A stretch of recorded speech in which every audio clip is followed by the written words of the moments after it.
Week 5 of the NFL is in the books. This is another football show. We're going to have an all-time program for you guys today. We're going to talk about some games. We're going to be live with Buffalo Bills insider Kirby Sloan later in the episode, so stick around for that. We're going to hear his thoughts about what happened on Sunday night. We're going to hear what Sam Bird has to say about the New York Giants. We're going to power rank the top 5 teams later. Once again, this episode and show is brought to you by PointsBet. The NBA and NHL is just starting up, so place your future picks now on PointsBet. Bet on it. And if you're not following the TikTok Sideshow Kit, go ahead and follow that. That's where all AFS clips are being posted to. With that being said, let's get the train moving. We'll start with the 1 p.m. slate. Broncos 21, Eagles 17.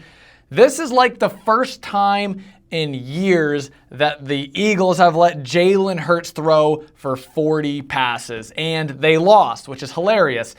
People are wondering, is this what happens when you let a fullback play the quarterback position? The Eagles had a 17-3 lead and gave up 18 unanswered points to Bo Nix, who has only beaten the Titans and the Bengals. The Eagles are clearly insecure about how the media describes their offensive play calling, so they try to do something different by not handling the ball to Saquon Barkley a million times. It completely backfired, and the Eagles fans were just so quickly to blame the game on the refs when the Broncos had more penalties. All-time cope job by Philly fans. Nick Bonito is your father. Walk into your trap. Take your trap. Broncos with the dub. I'll give a little bit of credit, though, to the Eagles. It was a crazy comeback game. They've had a tough schedule. So obviously they're a fantastic football team. They have the Giants this week, and then they play someone else, and then the Giants again. So you got to feel good about the next 3 weeks of football. Go Broncos, though. That was all-time comeback. That was super sick to see. Let's move down the line to 2 teams that we're probably not going to talk about later in the season. So let's gas them up now. Also, maybe the best 1 p.m. slate. Panthers 27, Dolphins 24. Rico Dowdle, 226 yards, 1 touchdown, 9 yards a carry. Fantasy football waiver wire pickup of the year. Some are saying he was 5 yards away from breaking this single game franchise rushing record. This is a good spot to be in for Panthers fans, all right? Hubbard is obviously hurt. You look towards who's going to fill that spot. Rico Dowdle, we're looking at you. He comes in there, has an all-time game. I'm not even that surprised about his performance. I mean, he did rush for 1K yards last year, so being a backup for Chuba is obviously great. Now you find yourselves in a spot where we don't need to rush back our RB1 because our RB2 can handle the food on the plate. So this game was a huge battle for... What are we trying to say here? This game was a huge battle for worst Alabama pro quarterback. The Dolphins blew a 17-0 lead.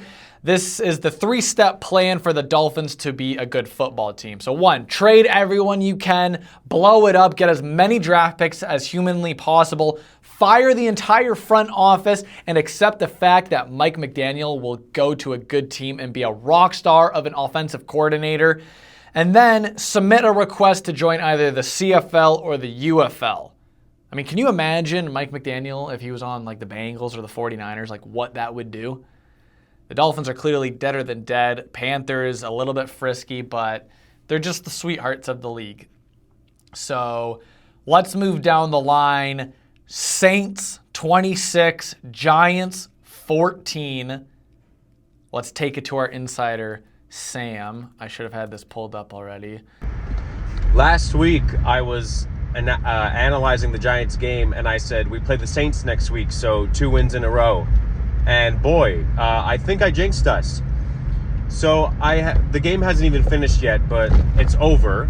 The Saints are up 26-14 on the Giants, and this might be the worst Giants game I've seen in my life. How do you let a team that has Spencer Rattler at quarterback, who was 0-10 in his career, and a team that hasn't led all season, why are we the ones that have to lose to them? Of course it's us. And Daniel Jones is still having an MVP-like season in Indianapolis. I hope they win the Super Bowl, and I hope he wins Super Bowl MVP and regular MVP. I hope it's an Eagles-Colts Super Bowl, so Saquon and Daniel Jones can both maybe win a ring. So, even like Jackson Dart threw 2 picks. He fumbled a ball. Cam Scatterbo fumbled a ball, and it was a scoop and score. Am I getting honked at? Anyway, man, this team sucks. Okay, that is our Giants insider, Sam Bird.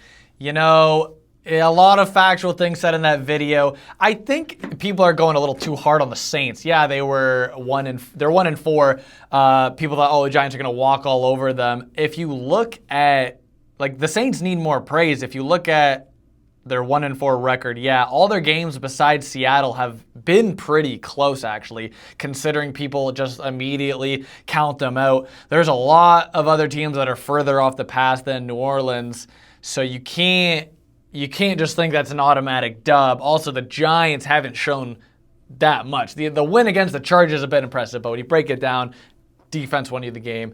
Chargers were lacking O-line. You know, you're talking a lot of shit on Spencer Rattler because he didn't have a win going into that game. I want to say from everyone here at AFS minus Sam, congratulations to Spencer Rattler for getting his first win in the NFL as a starter. It was like 9 or 10 games. He was 0-9, I think. So, you know, Troy Aikman, it took him 11 games, and then he was a 3-time Super Bowl champ. So the future's bright. Shout out to Kool-Aid McKinstry. He had 2 interceptions. Oh, yeah. So, yeah, there's a lot of things to look bad about. I think Dable's on the hot seat more than ever now. I thought Jackson Dart was pretty good with his legs. I didn't even hate his decision-making that much in the game. Credit to the Saints. They played a hard-fought battle. Rashid Shaheed, the quickest in miles per hour touchdown of all time. Just a stud. I hope I said that right. But, yeah, it's Giants fans, you shouldn't have counted them out. They started off hot, too. And I thought it was going to be over, and then they cooled off super quick. A little bit to do with play calling. Malik Nambers is out. It just sucks. You're close to hitting a stride, and then you have the Malik injury. Players are coming and going. What do we do with the coaching? The whole thing's just a mess. But honestly, Giants fans, to save your lives, stop thinking about Daniel Jones. It's only going to make you more miserable because he's having the time of his life, and I promise you, he's not thinking about you. So don't think about him. Life lesson. Let's move down the line to a game that I also didn't think we were going to talk about, but congratulations to the Tennessee Titans for the first win of the season. Titans 22, Cardinals 21. I thought this game was wrapped up pretty early. It was like 21-3. The Titans looked the same, just kind of a mess everywhere, not really knowing anything, missing field goals here and there. The Cardinals had a chance to go up 28-6, and Amari DeMercado drops it at the goal line. Another touchback. That's back-to-back touchback weeks in the NFL.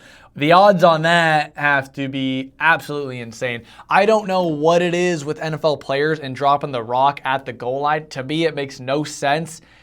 Coaches put it through their thick skull. Just hold the ball the entire time. As soon as you get into the end zone, don't even throw it. Like the football in football, get it, is the most important thing in the game. Why are we just so easily throwing it around just because we scored a touchdown? Hold that thing like a newborn child, latch it to the nipple, whatever you have to do. Stop getting rid of the ball. It absolutely makes no sense. And you do not look super sick by just chucking it right away. And then we have these stupid touchbacks. Like the Titans were giving the Cardinals every chance to end the game. Cam Ward throws a pick on the 10-yard line. A Cardinals player catches it for the interception, fumbles the ball. It slips out of the feet into the end zone, and then the Titans player falls on it for a touchdown. Like, that's so fluke bullshit. This entire Titans-Cardinals game was the most loose screw game in NFL history. This is the type of loss that in the NFL, This is the most loose screw game in the NFL history. This is the type of loss that should force you to relocate and sell the team. The Arizona Cardinals are the oldest franchise in the NFL. It may surprise you, though, that their trophy case is pretty light. They own the record for the longest playoff drought with 26 years. They have another long stretch of 15 years and have one Super Bowl appearance in 2008. There's nothing more poverty than that. That's all we kind of have to say here about the Titans. Cardinals 22-21.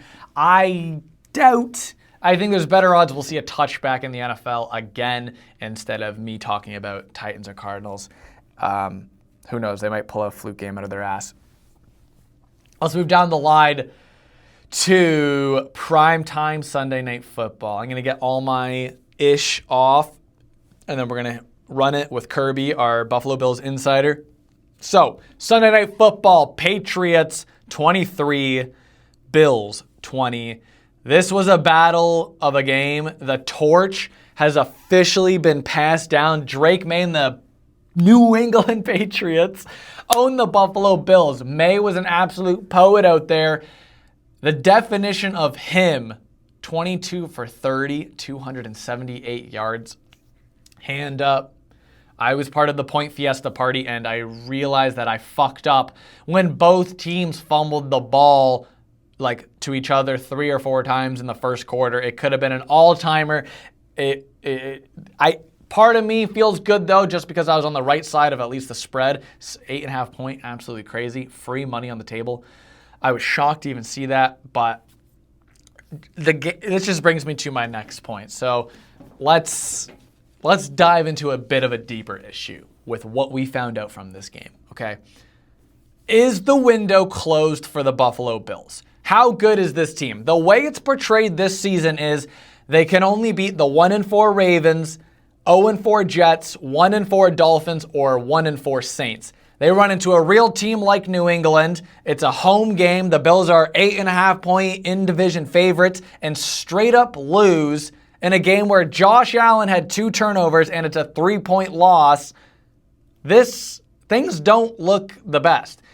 Josh Allen is 7-6 in the playoffs, but he's a wild card merchant. He's 5-1. As of now, the AFC East runs through Drake May. Fact or fiction? We got Phil and other Bills fans saying, look, I'd much rather be 4-1 than 5-0. Are you out of your mind? Your one loss is to a division opponent who's now 3-2. You feel them creeping up your ass. The division could easily slip away. The last guy on earth the Buffalo Bills want to see carve up their defense is Stephon Diggs, who outplayed those fools. Y'all said he's washed. Y'all said he's too old. It was clearly personal. They say he's a bad teammate after he leaves the Bills. They try to do this whole big smear campaign. Diggs goes to Houston. Turns out every Houston teammate and beat reporter says not only is he a stand-up guy, but he's a phenomenal leader. Then he goes to New England. The beat reporters say the same thing. They say he's the most liked guy on the team, and Vrabel told them personally that he's going to coach him harder than ever. Diggs embraces it. That's kind of, that's all the ish I got to say about that game.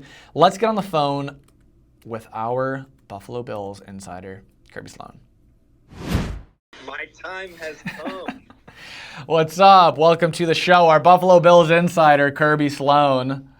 What kind of rage bait do you have waiting for me? I know you have something about that game last night to fire me up. I want to hear what your thoughts are first, actually. You open the floor. What is in your head? First thing, man, Trey White needs out of Buffalo. On any charges, get that man out. He is so beyond washed. Every single crucial play last night was against Trey White, no doubt in my mind. Also, Sean McDermott outcoached like crazy. He needs to stop calling the defense. It is so painful. They're so bad. I mean, if you look at the stats on the Bills' defense, they are bottom in almost every category. They are terrible. Against the pass, they were before the game. They weren't that bad. Okay, but look at the. I know I'm a Bills fan, but let's look at the teams that they were playing. I feel like this was the first decent team they played since Baltimore. I'll be self-aware. 100%. This is the only competition the Bills have had all season. Everyone else has won one game or 0.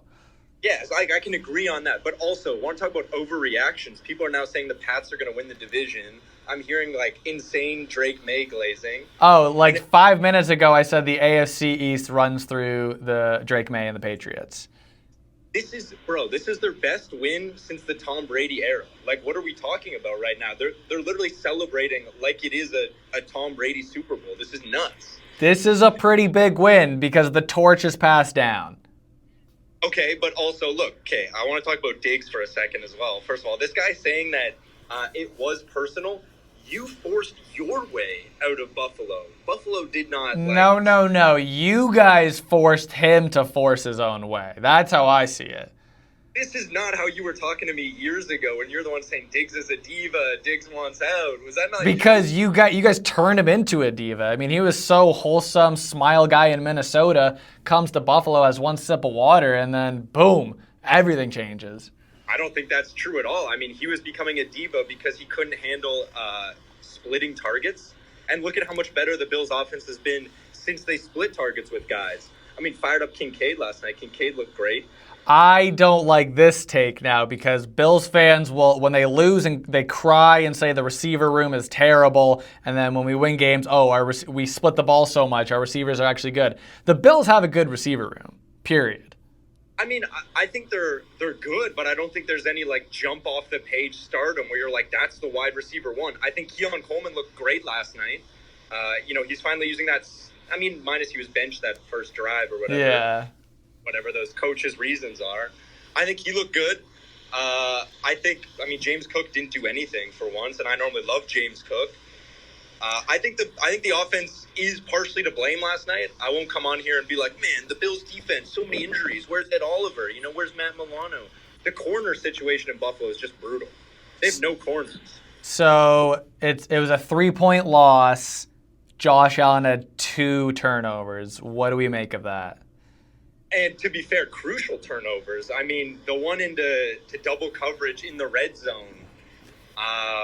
He just forced that ball. I think it was to Shakir. I don't know. I think the offense should take the blame for last night. I think the easy way out is for me to just yell about the defense. But the defense, just the glaring issue. I think that was a winnable game for the offense. Yeah. But I feel like the Bills always have these games early in the season. They're always going to lose to some mid-tier, lower-tier team. It'll give them a wake-up call. The Bills need adversity, and I actually just hope it wakes them up. Oh, God. No, okay. Well, you don't like that? So, no, I'm saying, oh, God, to you saying, oh, they needed to lose. Like, every Bills fan seems to be celebrating we're 4-1. I'd rather be 4-1 than 5-0. No, I don't think I would.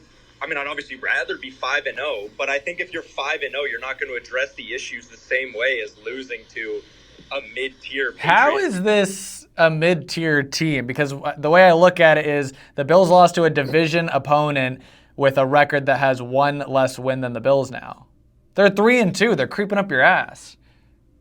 Yeah, but again, I'm not super worried about it. Did they not lose to the Raiders? And I think the Pats are young, so I'm not super worried about them. I feel like they're going to have issues. Diggs is not going to play the Bills every week and have this fucking fire up his ass. I don't think he's going to play this way every single week.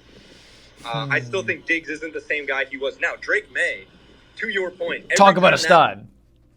When he rolled out to the right last night, the Bills had no answers. Yeah. He was just what Mac Jones couldn't do over there is extend the play with his legs.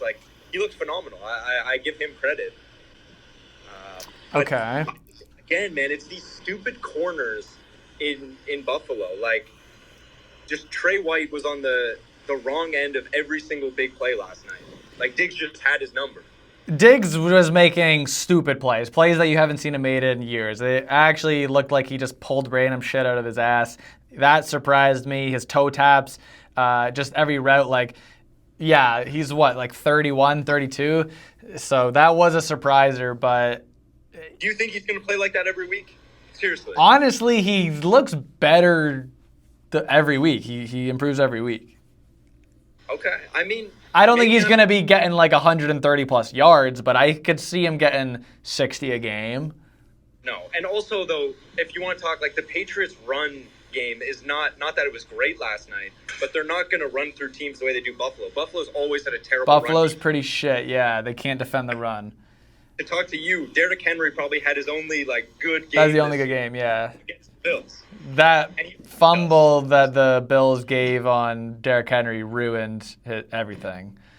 That was the beginning of the end, for sure. Yeah, he could be washed. But that was probably their last good defensive stop against the run. I mean, Ramondre Stevenson with 2 touchdowns made me want to yak everywhere. Yeah, the fumbles at the beginning of the game, that's when I felt like we were in for a long one on both sides.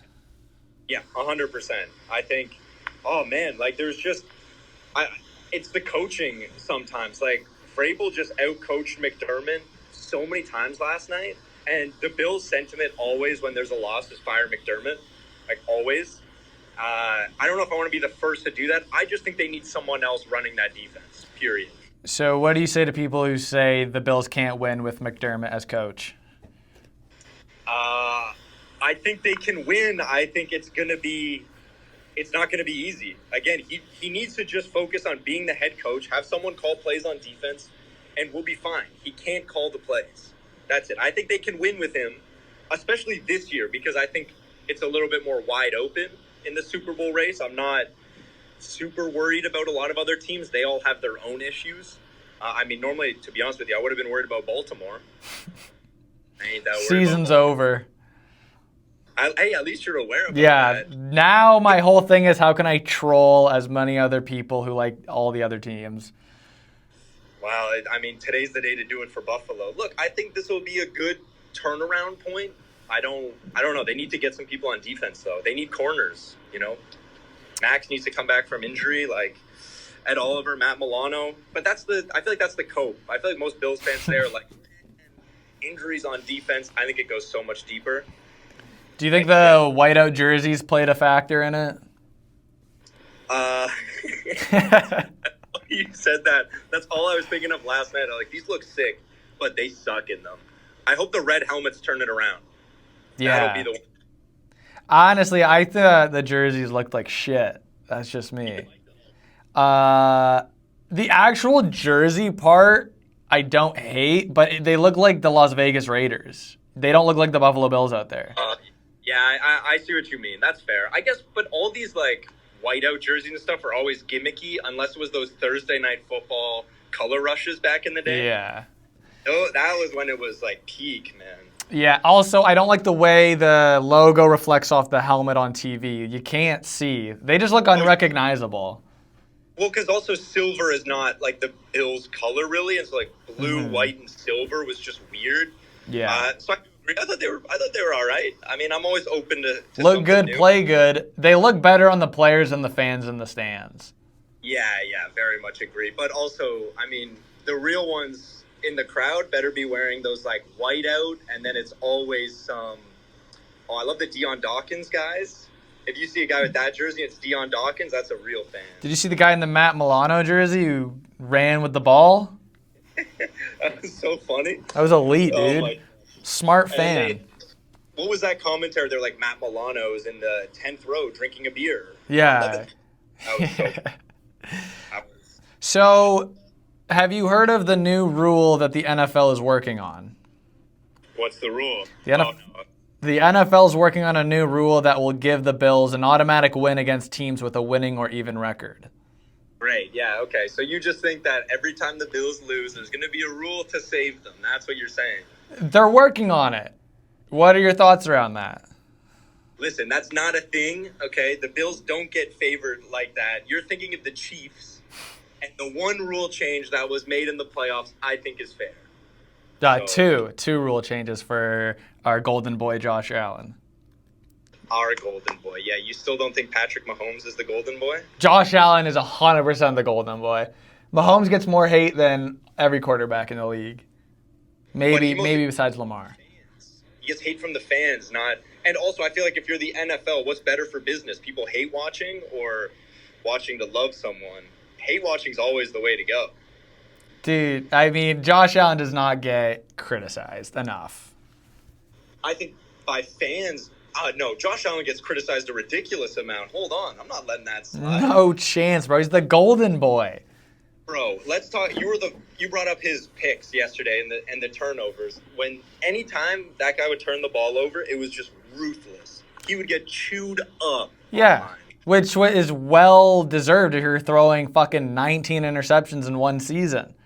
Yeah, but it took until this year for Lamar to get the same treatment when he does that in the crucial moments or can't win games for them. Lamar's been criticized before he even got drafted. They wanted him to change fucking positions. Yeah, and then he won 2 MVPs, and they were talking about him like he was the next coming of Christ, and he can't even win a playoff game. That matters. That's true. Okay, what do you say to people who say that Josh Allen is a wild card playoff merchant? I think that's just not true. He's 5-1 in wild card games. He has a playoff record of 7-6. Yeah, but I mean, again, look at the era he's playing in and the games that he's lost. I mean, first of all, the 13 seconds, what we're looking at. Then I was at the Chiefs game when Diggs dropped that ball, to bring up Diggs. Should have won that game. Not Josh Allen's fault. That ball was right in the breadbasket for Diggs. There's always more to be done, right? But yeah, I mean, I don't think you can say it's Josh Allen's fault that he's a wild card merchant. The only one I would say that was questionable, I was also at this game, was when they played Skylar Thompson starting on the Dolphins, and they barely won that game. Yeah, so that's one playoff win. Another one was against, I think he beat Mac Jones in the playoffs. Or maybe I'm getting that wrong. But I know he beat Deshaun Watson in the playoffs. So no, they lost to Deshaun Watson that year on the field goal. Wait, when he was on the Browns? Oh, sorry. I thought you were talking about... I swear, Josh Allen... They played the Deshaun Watson Texans, and they lost on the field goal. I remember that because that was the beginning of the I might be getting it wrong. Yeah, they won that game. Okay, so what's the rest of the season going to look like then? I don't think they're going to be as, I wouldn't say overrated, but I don't think people are going to estimate them the same way they were last week, where they thought they were the clear-cut Super Bowl favorites. I prefer when the Bills aren't the Super Bowl favorites. That just, I never want to be the favorite. I feel like that always curses them. Yeah. So I think, I don't know, to be fair, they actually have a pretty easy schedule. So I'm not... The easiest. They were saying undefeated going into this week. I was not one of those people saying undefeated, let me tell you. And I thought if they were ever going to drop a game, it would be probably last week. They normally lose the worst team at the beginning of their schedule. I think if they can address the issues on defense, I think they'll be fine. They always turn up at the end of the year. I still think it's a Super Bowl year. Yeah. Crazy. Why not? They're a good team. You got to keep it on the chin. Do you think 8.5-point favorite was a bit disrespectful? I think at the time... This is an in-division game. Yeah, but I mean, if you look at the last few years, the Bills have kind of owned the Pats. Again, I think this is the Patriots. Call me crazy. The Patriots beat them last year. Yeah, and then did that not lose them a better draft pick? That was the Joe Milton game? Still. Yeah, that's not a win I'd be celebrating if I'm a Pats fan. How does it feel to be the first team above 500 to lose to Drake May? I mean, if the way he looked last night, it might be a compliment. I think this guy's going to have a great career. Again, I don't want to take stuff away from the Pats. Again, I think he looked great. I thought he looked like what the Pats had been needing. Like, Mac Jones could not extend plays the way Drake May could. So I'll give him credit. And I think, Josh Allen trained with Drake May all summer. Correct me if I'm wrong. I think for at least 2 of those months. So I think some credit should come back to Josh for this.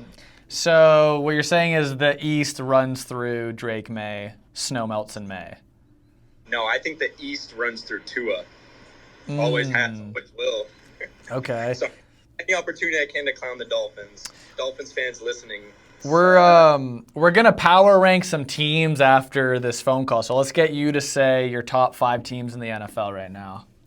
Okay. I still put the Bills up there, obviously. Give me the Bucks. I'll even throw the Chiefs in there. Okay. Because I can't underestimate the Chiefs. That might be a hot take. I got 2 more? Jeez, who I think has just been looking great. Not the Ravens. obviously. Definitely not. Not the Ravens. I'm still not sold on the Lions. What? I don't know. Maybe I'll put. I guess the Eagles. You have to put the Eagles up there. They have plot armor, right? Eagles. Bo Nix, though. Slate them. Dude, I actually really like that. I had Bo Nix in fantasy, so I'm just going to say that was pretty awesome, considering he had like 3 points before those last few drives. I guess that turned their tide. I'll still put the Eagles in there, and then maybe it is the Lions. That might be my... Okay. But the Bucks, I just want to say, you probably already talked about that game from Baker, but they are legit. We skipped that game on today's program. Oh, sorry. Yeah, we skipped that. We are going to mention the Bucks, though, in our power rankings. They deserve the Clays. Yeah. Like, Baker is that dude, for real. And Egbuka is phenomenal. And they're still missing receivers, so... Yeah, 100%. Okay, before we let you go, what is your hot take for the rest of the season? Ooh, my hot take for the rest of the season. Well, before this week, I would have told you I think James Cook scores a touchdown every week. It's clearly not happening. My hot take. Jeez. I think the Chargers are going to go on a losing streak here. I think they just lost Hampton, I saw, as of like 10 minutes ago. He's going to be out for an extended period of time. I didn't read how long. So, I don't know. Is that a hot enough take? Downfall of the Chargers? I'd say that's a good take. I was saying they were the best team in the AFC like 2 weeks ago. So, and to be honest, if you asked me at the beginning of the season who my sleeper team was, I thought it was the Chargers. So I'm flipping. Joe Alt going down loses the team. So. Huge.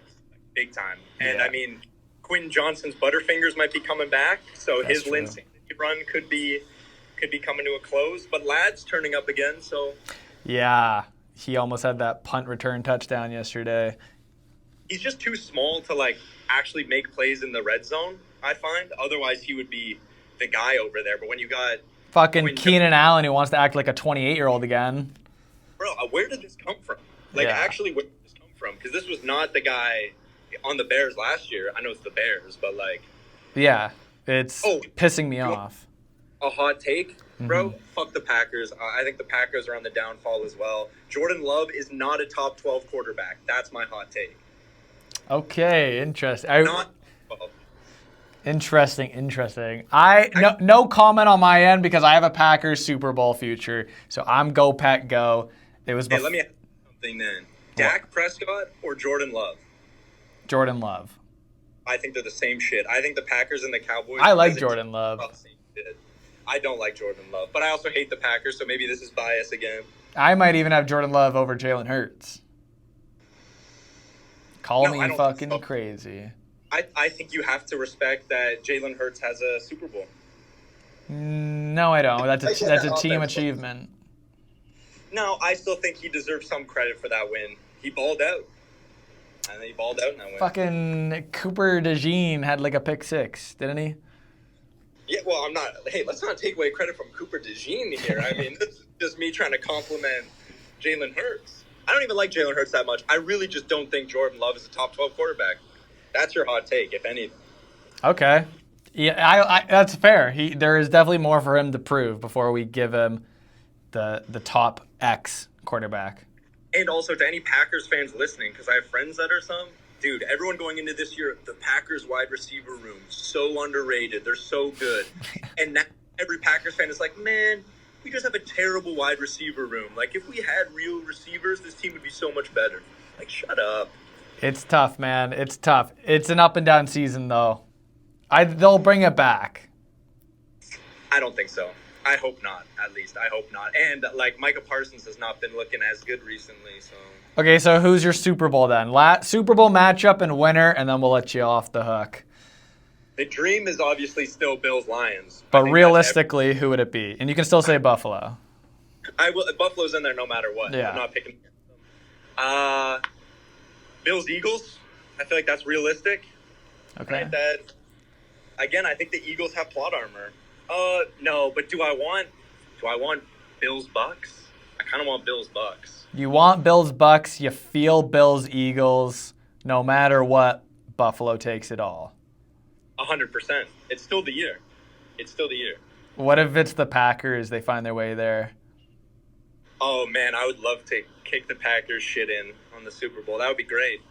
Okay, I might place a bet. Packers Super Bowl, beating the Buffalo Bills outright.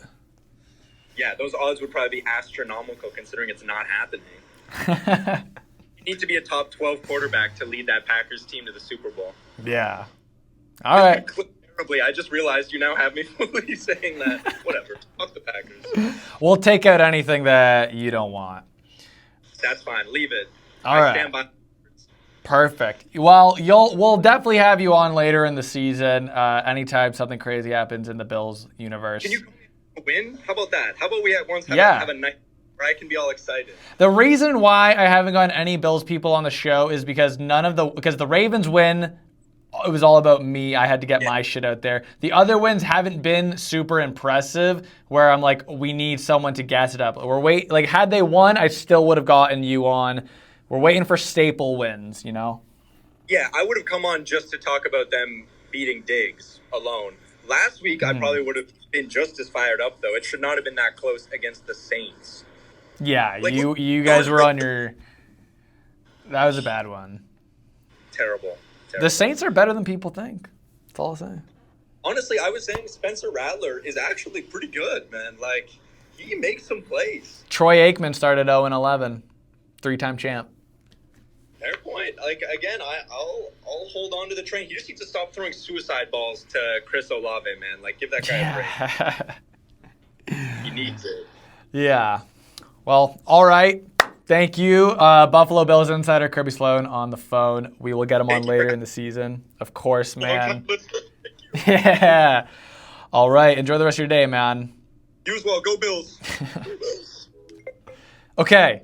I really hope that the recording didn't cut out. Let's go to our last segment, the top 5 teams in the NFL. We heard Kirby Sloan's top 5 teams. Now we're going to give the most accurate top 5 teams in the NFL. This is the top 5 through the first 5 weeks in the NFL. This is the AFS Power Rankings. At number 5, the Indianapolis Colts. You know why. That's all that needs to be said. Number 4, the LA Rams. There is not a better quarterback wide receiver duo in the league than Stafford and Puka right now. It feels like they could light up the world on fire in the next couple weeks. Number 3, coming off a loss, the Philadelphia Eagles. The armor is slowly cracking, but this is the most talented squad in the NFL.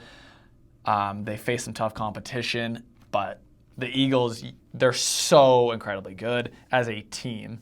And number 2, the Tampa Bay Buccaneers. You can't ever count them out. They're dealing with injuries everywhere and still showing how dominant they are. I've never seen Baker Mayfield or Jesus Christ in the same room. Let's move down to the number 1 team in the NFL, the Detroit Lions. They've been on a roll after week 1 loss. It was a clear wake-up call. They're stomping on everyone. They're the number 1 in points per game. Their defense is incredible. Those are the top 5 through the first 5 in the NFL. We will do this in week 10 after 5 more weeks. Let's go to our final remarks. I'm out on the NFL season for the Ravens. The Ravens are dead. My focus is solely on the Georgia Bulldogs winning a national championship. Number 2, shout out to Dan Quinn for going for it on 4th and 2 at the end of the Commanders game and scoring a touchdown that had my alt over hit. And lastly, shout out the Toronto Blue Jays. There's something different here in the water in Toronto. The Jays 2-0 in the ALDS. Don't want to jinx anything. Let's go Bluebirds. That's the program for today. Thank you to Kirby. Thank you for Sam. Thank you to the listeners. If you've enjoyed your time, come back next week. Thank you for your time. Until next time, so long for just a while.